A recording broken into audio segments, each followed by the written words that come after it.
got a long list of creative people like Sadie, like Bob and Sam.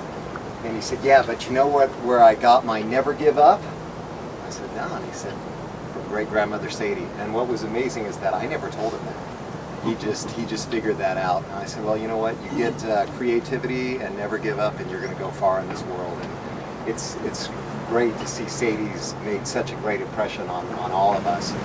I want to tell one quick story back when I was in college, and as you all probably hear, in fact, if anybody doesn't know this, they probably don't belong here. Sadie gives advice, and loves to give advice, and there's different varying degrees of how we react to it, but growing up, like most kids, I had no time for it, and joked about it. But when I went to college in San Diego, I was just a typical freshman. I was very homesick, very upset, and there was a wedding, which was the Cornells, and I think some of you all were there. And so she came in, and we were going to spend the day together, and I thought, this is perfect. I need somebody right now. And what a perfect person to come to and say, you know, I'm really struggling with this. You got some advice for me? How perfect is this? So she shows up, and we're hanging out together and driving around San Diego, and I said, you know, grandmother, I got to tell you, I'm really struggling with this. I'm really homesick, and it's not as easy as I thought. Ready for the advice. She turns to me, what? Are you kidding me? You're in San Diego. You've got wonderful friends. I mean, you're depressed? What? Oh.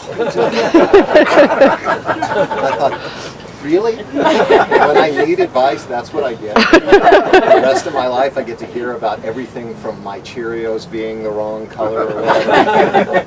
And it's sad that I never got a chance to tell her this, but hopefully this is the second best thing. That was the best advice that anybody could have ever given me, and it was exactly what I needed.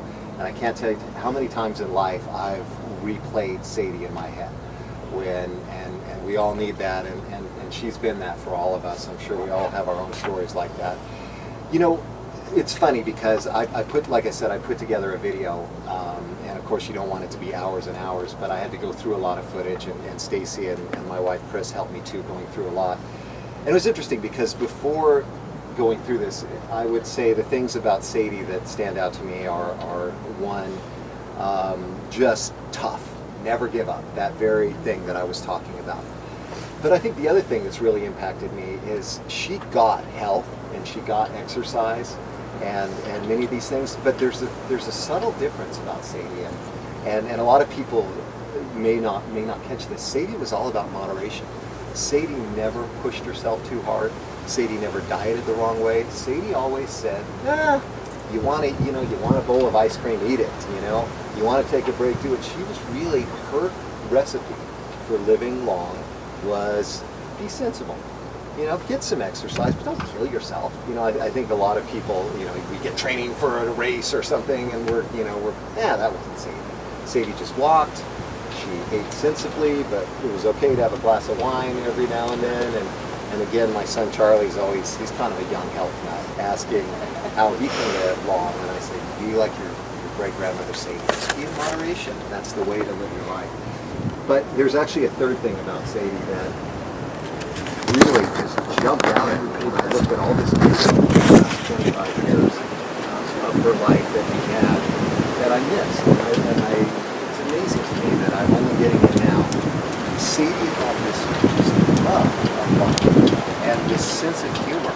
And even though there was this tough exterior, sit up straight, look me in the eye, behind it there was so much love, and there was so much happiness, and so much joy just to watch all this video. And I tried to put some of it together so you all can see later.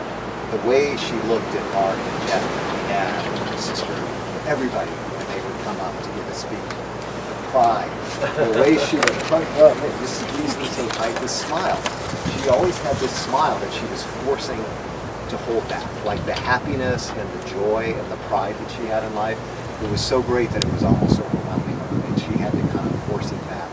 And I saw that, and I thought, wow, I never realized that. This person I always knew was an incredible person, but only now do I really realize what an unbelievable person this was, and how much all of us have been impacted by her. And again, thank you all so much for being here and sharing that with us.